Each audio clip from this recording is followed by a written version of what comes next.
નમસ્કાર, VTV news સાથે હું છું સંજીવની। સૌથી પહેલા વાત કરીએ નોટબંધી મામલે કોલાહલ કરી રહેલા વિપક્ષે સંસદનું શિયાળુ સત્ર હોબાળાને ભેટ ધરી દીધું છે। ત્યારે આ મુદ્દે રાષ્ટ્રપતિ પ્રણવ મુખર્જી બાદ હવે વરિષ્ઠ નેતા લાલકૃષ્ણ અડવાણીએ પણ દુઃખ વ્યક્ત કર્યું છે। ભાજપના વરિષ્ઠ નેતાએ આ મુદ્દે સાંસદ ઇન્દ્રિસ અલી સાથે વાત કરી હતી।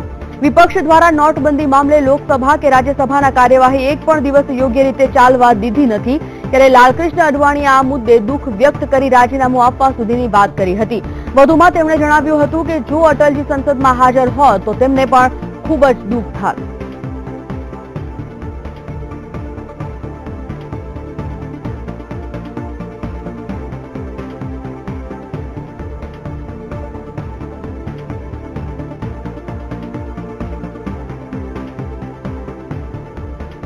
ठीक है, लेकिन पार्लियामेंट का तबियत ठीक नहीं है।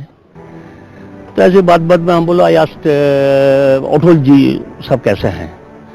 बोला अटल जी साहब का तबियत तो ठीक है, लेकिन अटल जी साहब से मेरा भी दुख पहुंचा। What is going on? बोले in my life I never seen this type of scene in parliament.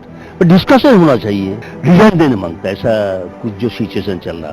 काल भी अगर ऐसा सिचुएशन चलेगा तो बैड मैसेज जाएगा दुनिया में।